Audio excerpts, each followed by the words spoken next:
Et Mesdames, Messieurs, bonjour à tous et bienvenue dans Micro Ouvert aujourd'hui avec mon invité qui est ici en direct. Il est à mon domicile aujourd'hui, il est venu, on a passé un petit moment ensemble. voilà, on a Et fait on, un bon repas. et on va faire une petite interview avec mon ami Didier Léda, magicien, ventriloque et il fait plein de choses. Alors on va vous en parler. Salut Didier, comment vas-tu? Je vais très bien. Alors Didier, on se connaît parce qu'on a travaillé ensemble, on a Oui. fait des spectacles ensemble. On a été un petit peu sur les routes ensemble Oui. et on a fait de belles choses. Spectacle cabaret, on a fait également des spectacles de clown où tu faisais une grande prestation, magie, évidemment, Ouais. ventriloquie. Alors, c'est une passion qui a démarré en quelle année ça? Ouf, là, à l'époque des émissions de Majax. Donc, ça doit être des années 75.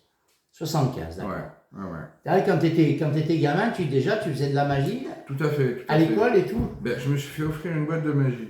D'accord. Et C'est les parents qui t'avaient offert une boîte de magie? voilà, tout à fait. Tu savais que tu allais faire ce métier? Pour moi, ça a été toujours la certitude que la magie serait mon métier. D'accord. Déjà tout petit, tu disais, moi, je veux rien faire d'autre, je veux être magicien. Ah, ben c'était ça ou rien, donc il valait mieux que ce soit ça. Hein. Et comment tu as fait? Parce que avant d'être magicien, il faut quand même. Bon, ça c'était. T'avais quel âge à cette époque-là? 7 ans, 7-8 ans. D'accord, donc tu as fait les écoles évidemment, mais Ouais. quand on est à l'école, il faut qu'on apprenne quand même un métier au cas où ça ne vient pas à marcher. Donc moi j'ai fait un CAP compta, un BEP commerce. Après j'ai basculé en première, mais il n'y avait plus de place, donc j'ai fait une seconde, première, bac. Et après le bac, j'ai fait 2 ans de commerce.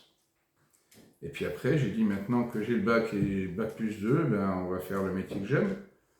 Mais- Je vais être magicien. Mais avant cette période-là, donc Ouais. c'est là où tu as eu ta fameuse boîte de magie. Alors la boîte Là, de magie, c'était tout jeune. Là, voilà, t'étais la tout boîte jeune. de magie, je l'ai eu à 7 ans. D'accord, À 13 ans, je suivais des cours de magie déjà, ouais. avec un magicien qui s'appelait Pascal Vincent. Et puis il m'a donné les bases fondamentales de la magie. Et puis à un moment donné, il m'a dit j'ai plus rien à t'apprendre. Tu te débrouilles tout seul. Et donc je me suis débrouillé tout seul. C'est beaucoup de travail au départ pour devenir magicien. Moi, Oui. je sais, j'étais un petit peu aussi, mais moins que toi quand même. Mais Non, il y a eu du travail comme quand on apprend à faire du vélo. C'est-à-dire qu'on va apprendre à faire du vélo, puis après on sait faire du vélo. La magie, c'est pareil. C'est-à-dire qu'on va apprendre à faire la magie, puis après, dès qu'on prend le vélo, on reprend le vélo, on sait pédaler. Bon, ben là, la magie, c'est pareil, sauf qu'il y a des fois, la méthodologie d'un tour, on ne la retient pas, donc on est obligé de réviser pour être sûr qu'on ne se trompe pas quand on va faire un effet. d'accord. Alors la magie, c'est ta passion évidemment. Alors Aussi. on commence toujours par des petits tours, des tours. Quand tu étais jeune, tu pensais faire le close-up ou direct tu dis moi je vais attaquer les tours de Moi, scène. c'était la scène. La scène, les close-up c'était La scène, je trouvais pas, le close-up, je trouvais pas ça. top. Non. Après, j'y suis venu, hein, mais Ouais. parce que mais il faut suivre le mouvement, l'évolution. C'est comme faire des tours avec des tablettes ou des téléphones. À un moment donné, on est obligé d'y aller parce que c'est ce qui est demandé. Mais je reste quand même un fervent magicien de scène, traditionnel, avec une formulation moderne. Comme un petit peu comme moi j'étais quand j'étais clown. C'était Ouais. le clown traditionnel, c'est-à-dire avec les sketchs que maintenant c'est plus le cas pratiquement. Oui, mais alors en plus, les sketchs de clown, les anciens, Ouais. comme maintenant ils Les ont barrios été. aussi, les barrios quoi. Oui, non, mais ils ont été oubliés. Maintenant, si on les refait, ça va être une nouveauté. Hein. Ah oui, ouais, parce que c'est vrai que quand tu regardes, moi des fois ça m'arrive de reprendre un petit peu la télévision et de regarder un petit peu les barrios. Tu te rappelles, Moi, j'adorais les barrios. Achille Zavata, Hum. il faisait des clowns traditionnels, c'était des clowns traditionnels, il faisait des sketchs qui passaient dans tous les cirques et de partout. Ouais. C'était que maintenant, même les clowns de maintenant, c'est plus pareil quoi. Alors, on va dire que le clown d'aujourd'hui, du coup, on parle de clown, on parle pas de magie. Mais c'est vrai que les numéros internationaux de clown sont très, très, très bien structurés. Moi, il y a un clown que j'adore, je crois qu'il s'appelle House Mouse. Il arrive avec une guitare électrique et puis il a un roll scotch qui est accroché à la guitare. Et puis, je crois que c'est House Mouse. Regardez sur un. Je parle de clown parce que je me rappelle une fois, tu m'as dit, mais moi, il m'est arrivé d'enfiler un costume de clown Oui. et de faire de la magie en clown. Oui, mais c'est pas parce que et c'est ça qui est la subtilité, c'est que c'est pas parce que tu enfiles un habit du clown que Tu tu es es clown. D'accord. Le clown, c'est un métier. Oui. Et même pour un magicien. C'est-à-dire, le clown, c'est quoi? C'est un individu. On peut très bien être magicien, avoir un tempérament de clown sans avoir l'habit de clown. Parce qu'on dit que chaque artiste doit trouver son clown. Oui. C'est bien que le clown est dans tous les secteurs d'activité artistique visuelle. C'est pour ça que, quelque part, c'est un peu bêta ce que je vais te dire, mais quand moi je faisais des spectacles, dont tu faisais partie, Oui. même si je faisais quelques tours de magie, je faisais toujours appel à un vrai, ce que j'appelle un vrai magicien. Oui. Une personne comme toi qui touche vraiment que la magie. Parce que le clown, c'est comme tu dis, le clown c'est le clown et la magie c'est la magie. D'accord.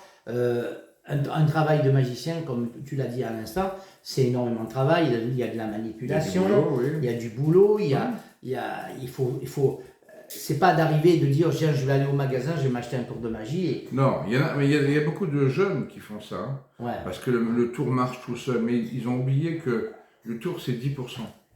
Et le reste, c'est que les 90 qui manquent. Ouais. C'est-à-dire que si on est timide, renfermé et qu'on regarde ses mains pendant qu'on fait un tour, même si le tour est génial, ça passe pas. Il faut avoir un fil conducteur, faut avoir un fil tendu entre les gens, faut les capter. Ouais. Moi, je me rappelle quand tu faisais le clown à un certain moment, quand tu rentrais, on voyait que toi, même si tu disais rien. Ah ouais, c'est la présence, les 90% qui ne sont pas l'habit, la voix, tout le reste, c'est ça qui est le plus important chez l'artiste. C'est un travail, parce que c'est vrai que quand tu dis c'est un travail, parce que je vois même, par exemple, tu sais que c'est un peu comme le Père Noël, les clowns. Il y a des enfants qui ont peur du Père Noël, tout à fait. Et il y a des enfants qui ont peur des clowns. Oui, oui. Donc moi je me rappelle, à mon époque, quand je travaillais par exemple dans les crèches ou dans les maternelles, que les enfants ils avaient peur, je rentrais, les premiers temps je rentrais en clown comme ça, habillé en clown, les minots, tous ils pleuraient. Alors j'avais trouvé l'astuce, c'est que je m'habillais devant eux. Oui, comme ça ils comprenaient psychologiquement. Ils voyaient la transformation. Et toi, ce qui m'a plu dans tes spectacles, c'est que tu fais également, tu as une grande partie où tu fais participer les gens. Oui, parce que l'humour c'est fondamental. D'accord, ouais. Et oui, parce que je me rappelle quand tu faisais la ventriloquie, notamment, la ventriloquie, tu faisais monter des gens sur scène et ils participaient. Oui, mais parce qu'au jour d'aujourd'hui, soit on a un numéro international de magie, et là on fait que du visuel, soit on n'a pas les compétences de faire ce type de numéro qui demande peut-être des fois 50 ans de travail pour arriver à la perfection. Donc des numéros plus, c'est pas plus basiques, mais plus différents, quoi. Il y en a qui travaillent leur numéro, ils font 10 minutes, et les 10 minutes, ils vont les répéter toute leur vie. Mais ces 10 minutes-là vont être quelque chose d'exceptionnel à la fin de leur vie. Nous, on est plus des artistes où on n'a pas des numéros internationaux, et donc, et visuels. Donc notre force, elle est dans le contact avec les gens et le fait de les faire monter sur scène. C'est ça. Et il y a ce premier critère, et le deuxième critère, c'est l'humour. Et un humour toujours au-dessus de la ceinture. Et ces deux éléments font la réussite d'une magie interactive. Et la magie interactive, pour moi, au jour d'aujourd'hui, avec Internet et les soi-disant amis sur Facebook, etc., qui n'en sont pas, là, ça permet réellement d'avoir un contact réel avec les gens, et parce que ça manque en plus, ça manque. Ils ont des écrans, ils ont des... C'est néfaste pour la communication. Et là, en faisant des spectacles interactifs, on remet en place ce lien direct, verbal. On parle de spectacle vivant, on ne parle pas de spectacle télévisuel. Quand on est sur scène, on fait du spectacle vivant. Il faut que les gens viennent pour le vivre sur un écran, ils ne le vivront pas. Là, on a une interview, on est entre nous, on discute, on est vivant. L'intensité de notre dialogue maintenant, et vous qui regardez ça à l'écran, elle est moins forte à l'écran que ce qu'on a nous comme relation. Mais elle est nécessaire quand même, c'est pour ça qu'on le fait, quoi. Alors, c'est bien parce que toi, tu touches autant on va dire, le public des enfants que le public des personnes plus âgées. Plus âgées, tout à fait. Mais les repas, dans les repas. Voilà, ma préférence, c'est les enfants. D'accord. Dans les repas, c'est un peu plus close-up ou c'est. Alors, Tu ça arrives peut à faire être, de la magie non, de ça scène. peut être close-up, ça peut être magie de scène ou de salon. Alors, la différence entre magie de scène et magie de salon, c'est que par exemple, magie de scène, c'est obligatoirement sur une scène. Ouais. Mais Tu bouges pas. voilà, magie de salon, ça peut être dans un restaurant de plein pied. D'accord. Donc, on va avoir un comité de 50 personnes qui sont assis aux tables, au cours d'un repas. Là, et on est de plein pied. Hein. Ça, c'est le salon. Et après, il y a le close-up, qui est carrément de table en table. Mais la version table en table, elle commence un peu à s'effriter. Et on rentre de plus en plus dans du close-up apéro. C'est-à-dire, avant le repas, ils font un apéro pour les mariages ou pour autres. Et là, ils prennent un magicien pendant la durée de l'apéro. Alors ça, c'est très intéressant parce qu'après l'apéro, on fait plus de tours, mais on peut manger. Non, mais moi, je fais quelques tours après quand même. Alors, Didier Léda, c'est magicien. Ouais. Et puis, il y a aussi, il y a quelques années en arrière, tu t'es lancé dans la ventriloquie. Alors, la ventriloquie, pour l'instant, on parle de ta partie ventriloque. Puis après, on va parler également de ta façon où tu apprends maintenant à des gens à faire de la ventriloquie.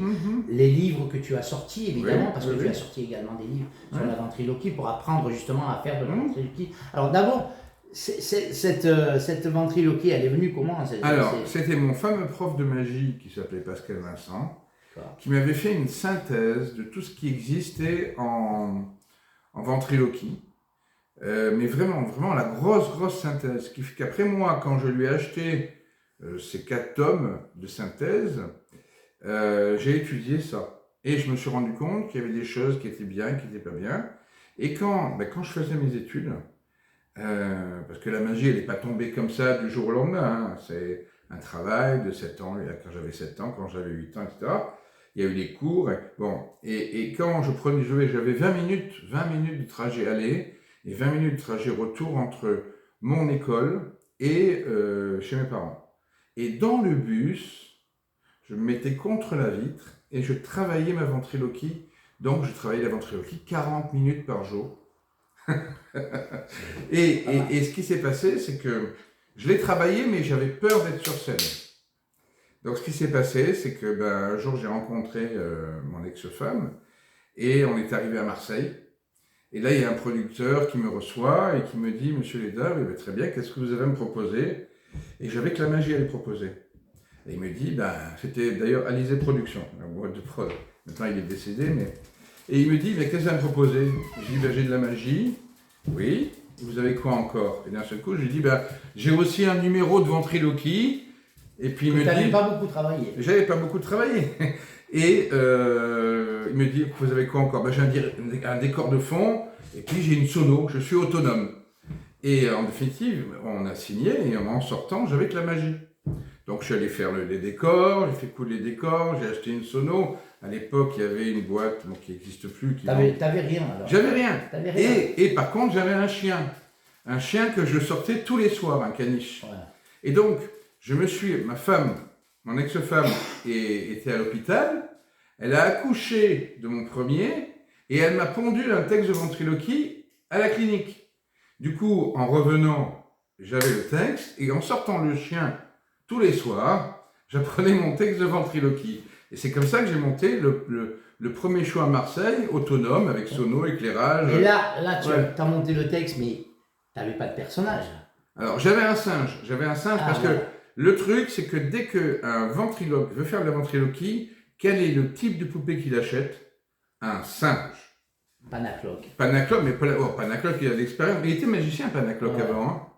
Panacloc, il était magicien. Mais je veux dire, il a un singe aussi. Hein. Oui, mais parce que la valeur sûre, c'est le singe. D'accord. Avec un singe, on peut lui faire n'importe quoi. Mais c'est pas un peu trop lassant, le singe, à la fin? Oui, il y a un autre... tu as eu d'autres personnages. Oui, mais il y a Christian Gabriel qui a aussi un singe. D'accord. Freddy, qui est un très bon ventriloque. Il y en a eu des bons ventriloques. Oui, il y a Tataillé qui n'était pas un singe, mais...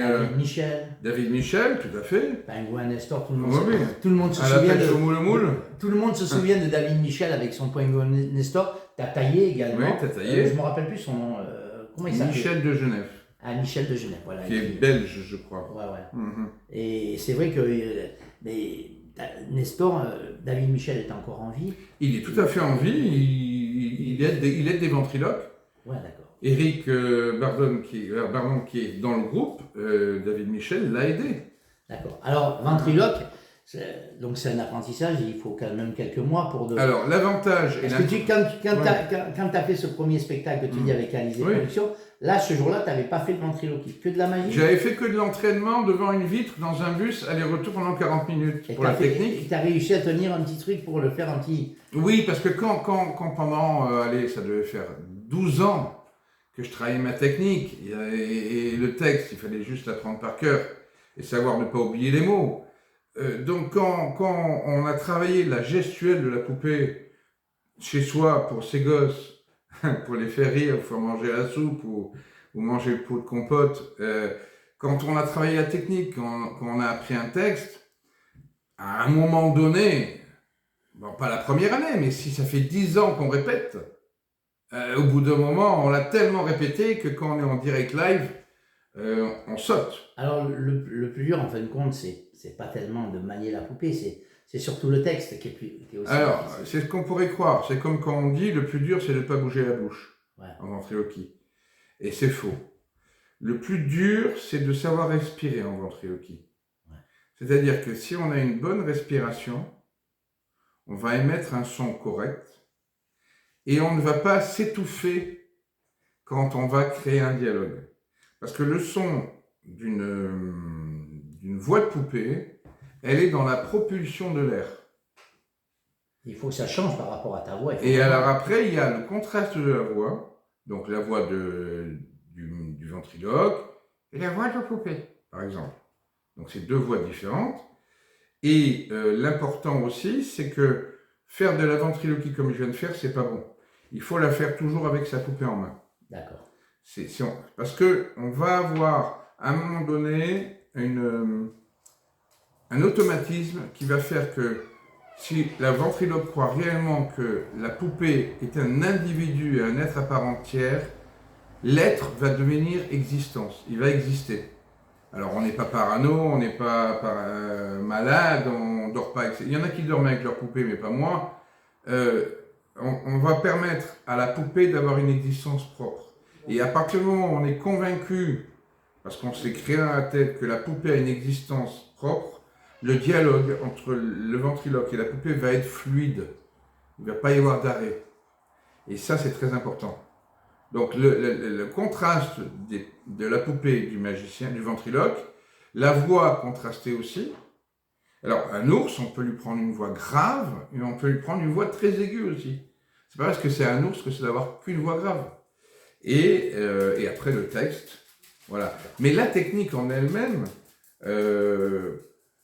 c'est 10%.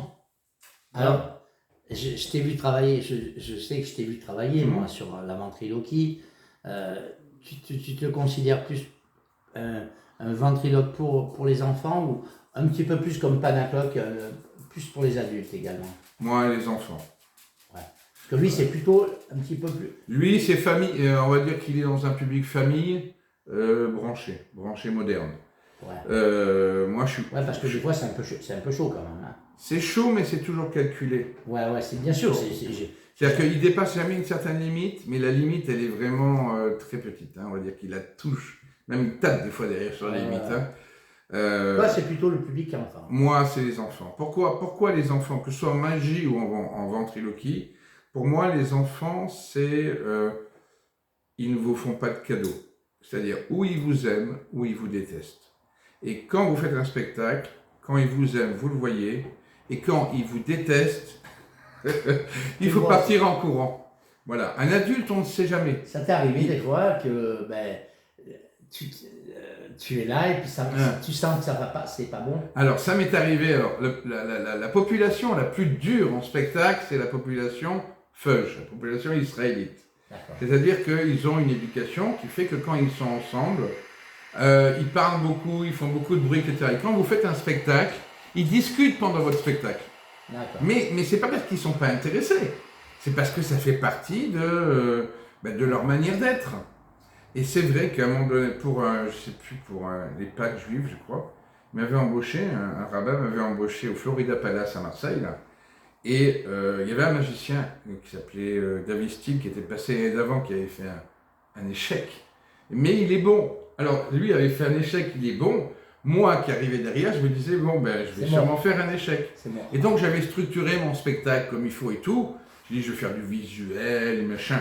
Et puis, je commence mon spectacle. Heureusement que j'avais des tours de côté. Je commence à faire mon truc visuel, et puis je vois qu'il commence à s'agiter encore plus.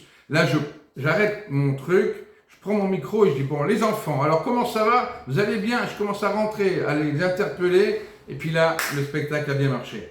Mais si on fonctionne trop dans ce qu'on a prévu, et qu'on ne sait pas, ça c'est un conseil très important, il faut savoir s'adapter, si on n'a pas un numéro international, hein, il faut savoir s'adapter au coup par coup par rapport à ce qu'on a en face de soi. Ça ne veut pas dire changer le tour de magie, ça veut dire changer la formulation du tour de magie.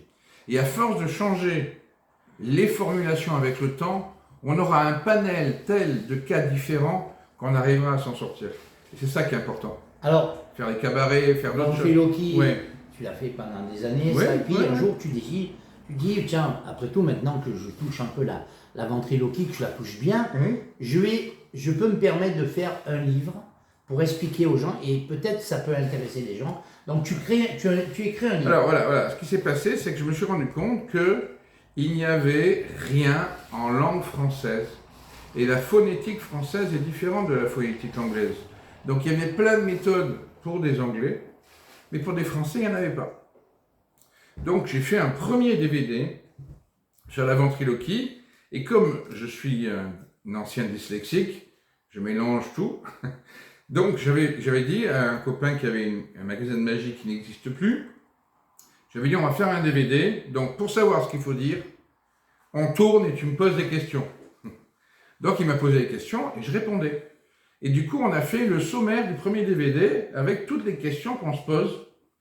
Et après j'ai fait une deuxième méthode. Comment on devient ventriloque? Comment faire la ventriloquie, les personnages. La voix, travailler voilà, sa voix. comment travailler sa voix, comment trouver sa voix, la base, voilà. Après, il y a eu des questions sur ce DVD et j'ai pondu un deuxième DVD qui s'appelle La méthode de ventriloquie. D'accord. Sur ce DVD qui est sur internet, vous faites la méthode de méthode-du-6 de-ventriloquie.com, vous allez tomber sur le DVD téléchargeable pour apprendre la ventriloquie. Mais après ce DVD, il y a eu des questions encore. Eh oui. Donc du coup, j'ai fait... faire un troisième. Non. Alors, j'ai fait celui-là qui est maintenant le nerf de la guerre. Ouais. Mais après, j'ai fait carrément un bouquin. D'accord. Parce que des fois, de manière verbale, devant une caméra, on ne peut pas expliquer les choses.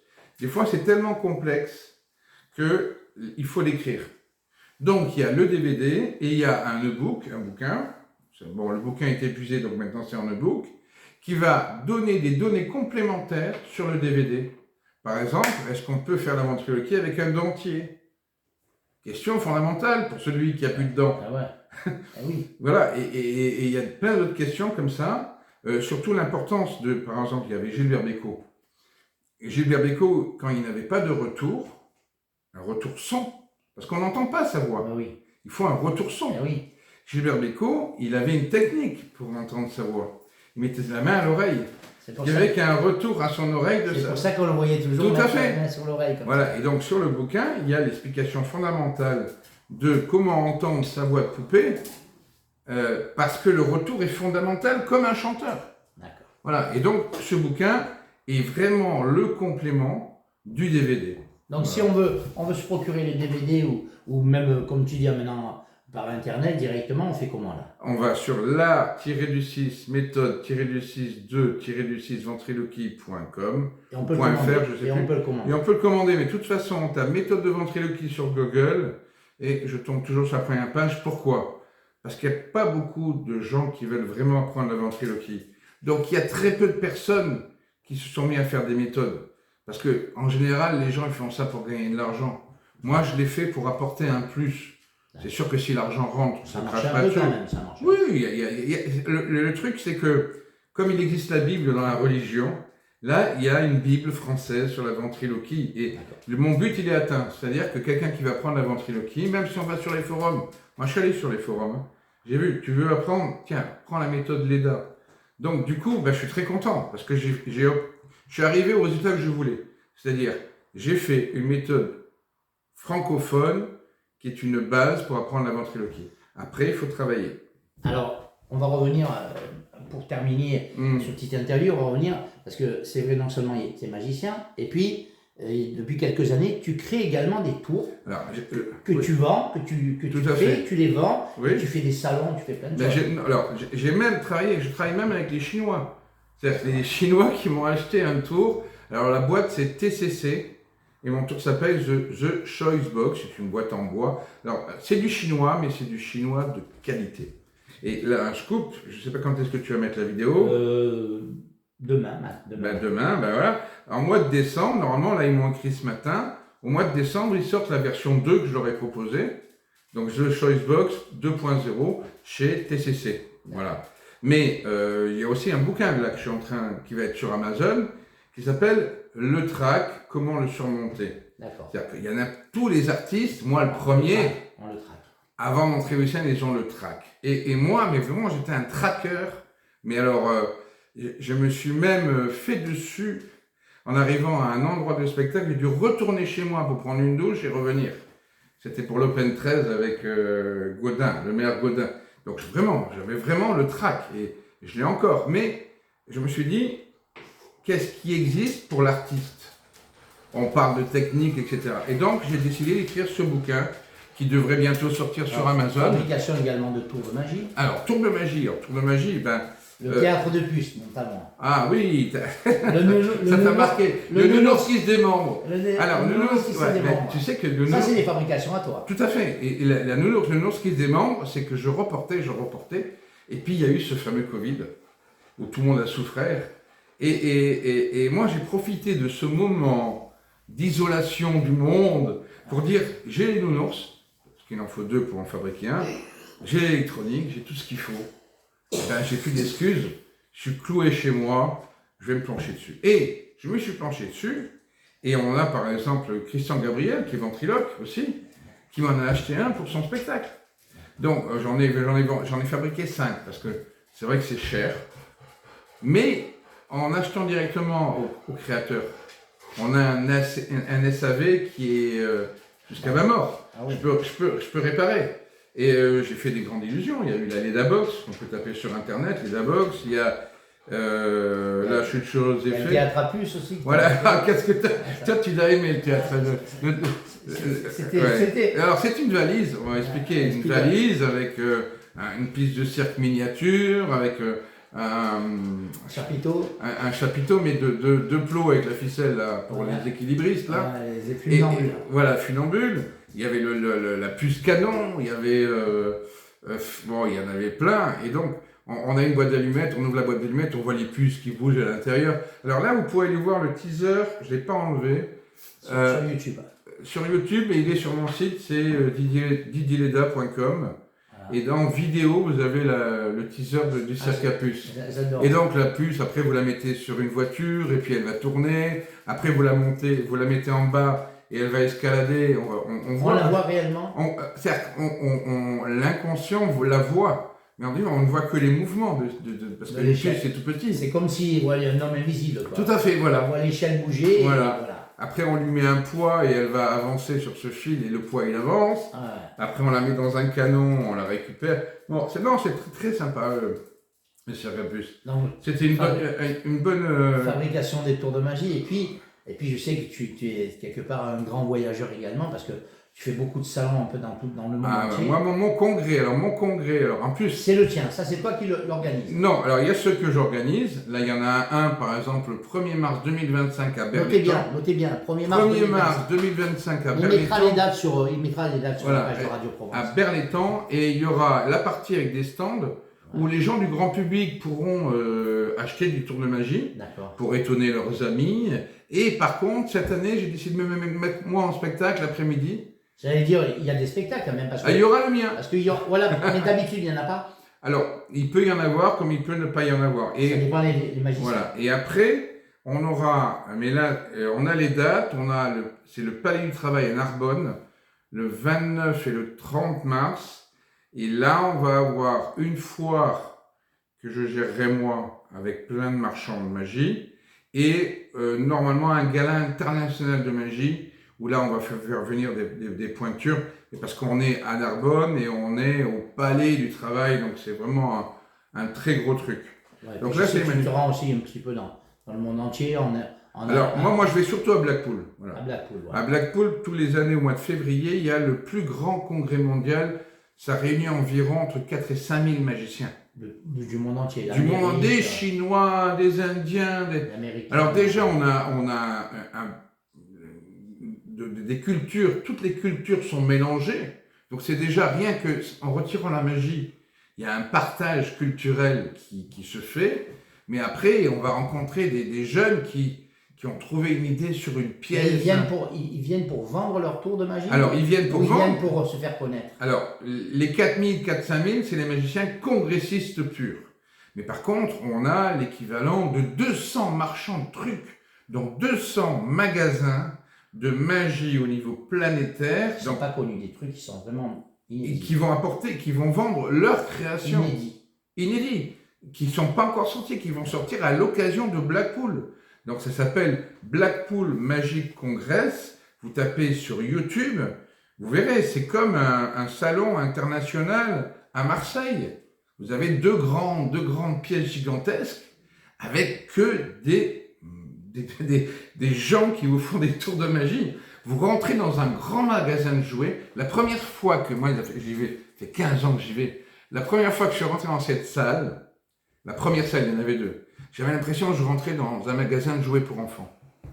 Et chaque fois que j'influence, entre guillemets, des copains magiciens qui n'y sont jamais allés, je leur dis attention le choc, quand la porte va s'ouvrir, tu vas voir, tu vas être un enfant dans un magasin de jouets. Tu avais mis des photos justement de... Oui, quand j'y vais, de temps en temps, je mets, ouais. Voilà. Alors donc, mais ici dans le Var, il y a aussi comment on appelle ça, une grande association de magiciens. Alors, il y a la petits magiciens. Il y a la FFAP, donc Fédération, avant c'est Fédération Française des Artistes Prédicateur, donc ça c'est au niveau national. Il y a Arlequin qui est président. Alors, on a Claude, je crois qu'il est président du club des magiciens d'ici. Ouais.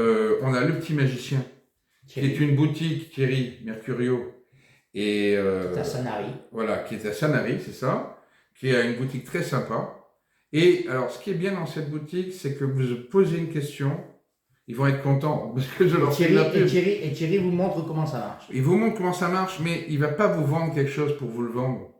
Il va vous le vendre si vous en avez besoin, si ça répond à ce que vous recherchez. Si ça ne répond pas à ce que vous recherchez, il va vous dire ne le prends pas. Et ça, c'est merveilleux. C'est vrai que Thierry, on ne le voit pas dans les spectacles. Non, il est derrière. Il est dans son magasin. Oui. Il est passionné de magie, mais on ne le voit pas trop. Et il y a Jérôme aussi. Jérôme, les duos. Qui l'accompagne. Alors, Jérôme est un très grand créatif aussi. Voilà, c'est vrai. Et ce sont deux personnes qui sont assez fantastiques dans leur démarche, dans leur philosophie magique. C'est des gens qui sont toujours... Ils ont un commerce, il faut qu'ils gagnent leur vie, c'est normal. Mais ils ne vont pas vous vendre quelque chose si vous n'en avez pas besoin.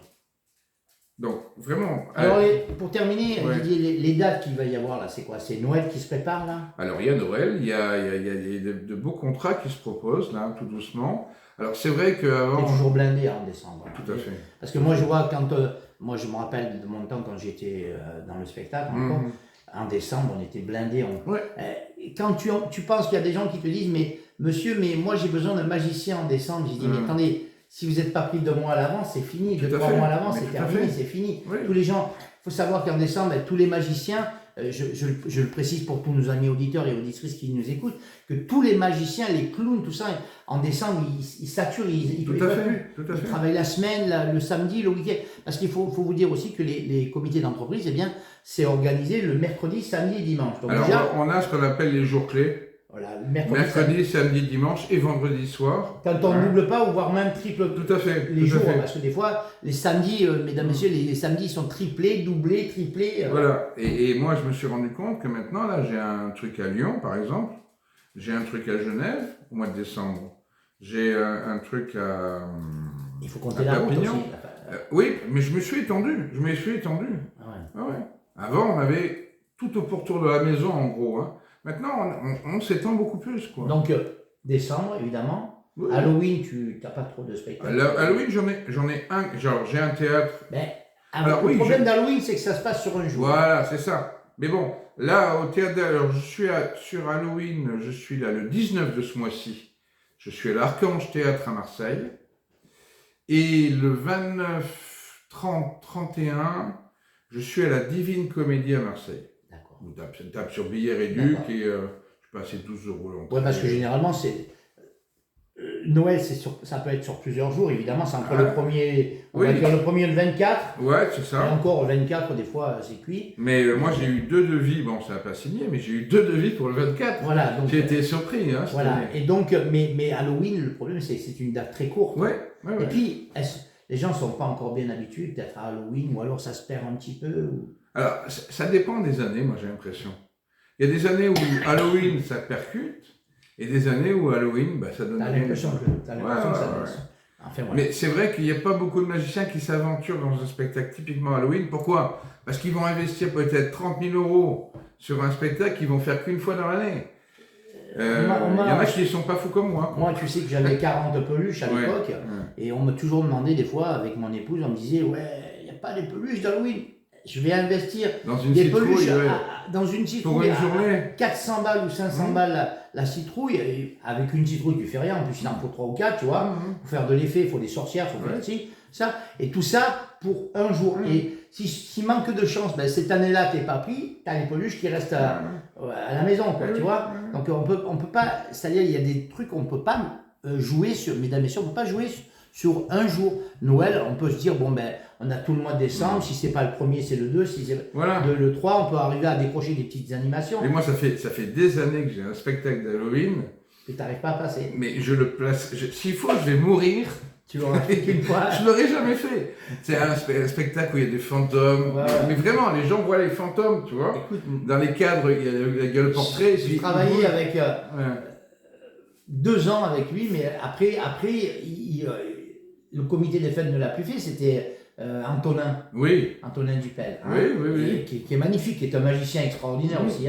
Ventriloque également. Alors, et qui avait un spectacle d'Halloween. Mais le seul endroit où je l'ai vu, c'était à 2 endroits.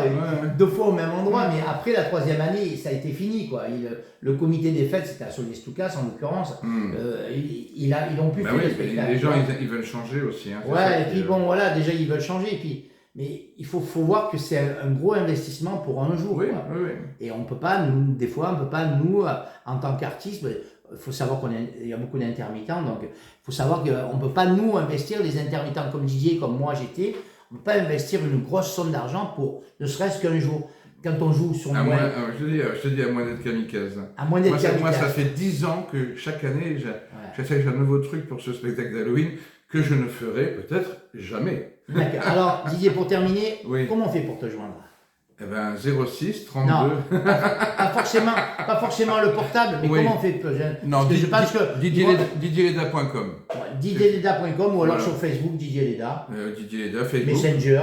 Messenger, pareil. Instagram non, aussi. Instagram, j'ai un compte, mais alors je ne suis pas dans la population jeune qui l'utilise, mais il faut que je m'y mette. Donc il y a X, il y a Instagram, c'est 2 choses différentes, je crois.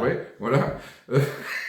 Non, Messenger. Mais le mieux, c'est d'aller sur ton site, Didier. didierleda.com, tout accroché, D-I-D-I-E-R. Et par là, on peut te contacter. Il y a ton téléphone. Il y a des vidéos, et il y a la vidéo du cirque à puce, que mon potoche il adore. Alors, mesdames et messieurs, vous allez retrouver, je l'ai dit, demain matin, vous allez retrouver Didier Leda dans son interview sur un micro ouvert, évidemment, sur Radio Provence Varoise. Alors, vous savez que l'interview, il va passer sur les 2 groupes de la radio. Il va passer également sur ma page à moi, Patoche le Clown. Didier le partagera après sur sa page à lui. Et puis, n'oubliez pas qu'en bas de la page, quand vous aurez l'interview, en bas, vous allez avoir le petit logo de YouTube. Parce que la vidéo, elle va être sur YouTube également. Donc, vous pouvez aller sur YouTube, télécharger l'émission. Vous pouvez la regarder en replay. Comme ça, si vous n'avez pas le temps de la voir, vous la regardez en replay. La télécharger si vous êtes un ami de Didier ou si vous avez envie de conserver ce petit moment avec Didier Leda. Et puis... Moi, je voulais dire que s'il y en a qui veulent se mettre à la ventriloquie et qui ont besoin de conseils, j'ai toujours été ouvert. Je ne parle pas d'acheter mon DVD ou mon bouquin. Un simple coup de téléphone. Il m'envoie un email. je vous reprends la partie, mais il y a ça qui me pose problème. Est-ce que vous avez la réponse? Il n'y a pas de problème, je réponds à tout le monde. Même si je ne réponds pas dans les 48 heures, je réponds. Donc si vous avez une question, même si vous êtes magicien, que vous avez un problème technique, un conseil technique, un truc, n'hésitez pas. Moi, je fais ce métier par passion. C'est sûr qu'il faut gagner sa vie, mais je fais ce métier par passion. Donc je dis bien parce qu'il y a des artistes qui vont écouter l'interview. Oui, parce que cette interview va passer aussi sur ma page à moi. Alors, je répète, parce que c'est vrai qu'il y a beaucoup de gens qui n'ont pas encore bien assimilé, mais j'ai ma page à moi qui s'appelle Patoche le Clown. Et sur cette page-là, au début, j'ai pris beaucoup d'amis, beaucoup de monde, des artistes, des comités des fêtes, un peu des gens qui m'estimaient, qui voulaient rentrer, qui voulaient être avec moi. Il n'y a pas de souci. Mais le problème, c'est que des artistes comme Didier, par exemple, ils mettent une vidéo, elle est pratiquement recouverte de suite par des publications qui, des fois, n'ont pas très à la musique ou au spectacle. Alors, c'est pour ça que j'ai ouvert une autre page qui s'appelle Patrick Bernard. Patrick Bernard. Et sur cette page-là, eh bien, je suis désolé, mais c'est peut-être pas méchant, mais elle est réservée aux artistes. Aux artistes et au comité des fêtes et aux organisateurs. Parce que je voudrais que c'est un peu mon but du jeu là, c'est que les artistes puissent se faire connaître vis-à-vis des comités des fêtes et des organisateurs. Et je veux que également les organisateurs puissent avoir le temps de voir les vidéos des artistes pour pouvoir les contacter après. Donc si entre-temps, mais ils n'ont pas le temps de le voir parce qu'il y a beaucoup de publications qui viennent les recouvrir, c'est plus bon, quoi. Voilà. Oui, donc c'est pour ça que j'ai créé cette page. Il y a très peu, je vous le dis franchement, vous pouvez venir sur la page, vous pouvez aller voir les interviews, vous pouvez mettre une appréciation, il n'y a pas de souci. Par contre, c'est vrai que vous ne pouvez pas publier sur cette page-là. Il n'y a que les artistes qui peuvent publier. Il n'y a que les organisateurs qui pourront publier. Vous pourrez aller voir, vous pourrez nous envoyer vos petits commentaires, il n'y a pas de souci. Mais cette page-là, je veux qu'elle soit réservée aux artistes comme Didier et qu'ils aient le temps que les gens, les organisateurs puissent les voir. Vous comprenez? Alors si je prends beaucoup de monde, si je prends beaucoup de particuliers, ça va être pareil, ils vont être noyés dans les publications. Alors, c'est pas méchant, mais c'est vrai qu'il y a des gens qui vous disent, qui parlent, parce que vous savez, quand vous êtes ami avec quelqu'un, tout ce que la personne met sur sa page, ça vient sur la vôtre. Et ça recouvre évidemment toutes les vidéos de nos amis artistes. Et moi, je voudrais qu'ils aient le temps de s'exprimer sans que ça soit recouvert tout de suite. Vous voyez, même moi, quand je mettais une vidéo à moi, paf, elle était recouverte tout de suite par des publications. Alors, je sais pas, c'est des fois des choses qui n'ont pas rapport avec le spectacle. Et moi, je veux que cette page-là, elle reste quand même spectacle et l'art. Alors, quand je dis spectacle, évidemment, c'est la musique, ça peut être la magie comme Didier, ça peut être la peinture, ça peut être tout ce qui concerne l'art et l'art et le spectacle. Voilà. En tout cas, Patoche, parce que là, je sais qu'on va arriver à la fin, mais c'est moi qui voudrais faire la fin, et tu ne sais pas ça. Non, je sais pas, mais... Et c'est en t'entendant parler que je me suis dit, tiens, il faut quand même le dire. Je pense que s'il y a une personne qu'il faut remercier avant tout le monde, c'est toi, parce que c'est toi, même si les artistes y viennent parler d'eux, oui. S'ils sont là, si moi je parle là maintenant, c'est parce que tu existes. Ouais. Et je tenais à te remercier publiquement de faire, non pas que pour moi, de faire pour tous les artistes, de leur permettre de s'exprimer, de parler de ce qu'ils aiment, de leur passion. Parce que quand on est artiste et qu'on vit de ça, c'est que si on vit de ça, c'est qu'on a tellement cette passion qu'on franchit le cap de dire je veux pas faire caissière à Mammouth ou je veux pas être médecin, je veux pas être dentiste, je veux être artiste. Et le fait déjà de vouloir être artiste, c'était déjà très courageux. Mais le fait de vouloir dire, regardez les artistes comme ils sont beaux, comme ils sont gentils, tout ce qu'on veut, c'est encore plus honorifique et c'est ce que tu fais. Et c'était pas préparé ce que je viens de dire. Non, mais moi j'essaie parce que c'est vrai que quand on fait... moi, j'ai fait, tu sais, ça fait des années qu'on se connaît, plus de peut-être 20 ans, peut-être même plus. Ouais. Et donc, j'ai fait mon métier, j'ai fait ma carrière, j'ai fait ma vie dans ça, c'est ma passion, comme toi, comme ça a été la tienne. Et ma passion, elle continue, mais différemment, en aidant plein de gens comme toi. Voilà. Tu continues dans ta lignée d'honnêteté. Parce que tu es quelqu'un d'entier et d'honnête. Si tu Ah oui. n'aimes pas quelqu'un, bah, tu vas lui dire ce que tu dois lui dire. Ah oui, oui. Et si tu l'aimes, eh ben, tu l'aimes d'une manière, non pas surdimensionnée, normale, mais tellement intense qu'on peut la prendre pour quelque chose de surdimensionné. Mais elle est intense à sa juste valeur. Alors, Et je te remercie. merci. Pour terminer, je dois dire quand même aussi une chose, c'est que Didier nous a rejoint il y a quelques mois en arrière. Maintenant, il est animateur également aussi de notre radio. Alors, je fais ce que je peux par rapport au temps que j'ai. Voilà, de temps en temps, il vous propose une petite vidéo. Là, vous savez que pendant l'émission va reprendre le 27, puisque le 27, jusqu'au 27, moi je suis en spectacle. Et Didier nous a déjà préparé une petite vidéo pour vous. Vous allez voir, c'est un tour de magie. Alors, c'est très court. Mais c'est Il y a le générique, il y a la fin, il y a le truc au milieu. C'est très court. Mais quand je vais proposer quelque chose ici, je proposerai toujours un truc que j'aime vraiment. C'est-à-dire qu'il n'y en aura pas des tonnes, mais quand je le filme, que j'ai pris le temps de le filmer, c'est que vraiment pour moi, ça a une valeur qui est importante. Et le tour de carte là, il est très court, mais pour moi, il est vraiment merveilleux. Alors, je précise qu'avec Didier, il y a 3 magiciens pour que on essaye d'avoir justement, si Didier il est pris, on essaye d'avoir Claude. Oui, Claude. Et si Claude il est pris, on a Ali. Ali oui. Noëra, hein. Ah, Ali, longue histoire, Ali. C'est quelqu'un que j'adore. Quand il était petit, il venait chez moi tous les vendredis. Il prenait des cassettes VHS. T'étais pas là ou hein? J'étais à Marseille. Ah d'accord, ouais. Et il allait, pour les études, il allait à Marseille. Et le vendredi, il venait, il me rendait mes cassettes de la semaine d'avant. Et il me reprenait. Tu demanderas à Ali, tu verras, il te le dira. Il va venir bientôt faire une émission avec nous. Parle-lui des cassettes VHS de Leda, tu verras. Merci mesdames, messieurs, on se retrouve dans quelques lundi, donc demain, pour vous proposer l'interview de Didier Leda. Et puis merci à Didier, merci pour ton charisme. Et puis merci pour le repas, hein. Ça vous le savez pas. Hein. Non, ça c'est Nadège ça. Merci pour ton humilité parce que c'est vraiment un moment super. J'espère que vous avez appris à aimer la ventriloquie. Et si vous en voulez en savoir plus, eh bien, n'hésitez pas, didierleda.com. Voilà. Et il y a le téléphone, il y a tout. Il y a tout. À très bientôt. Merci. Bye bye. Au revoir. À la prochaine.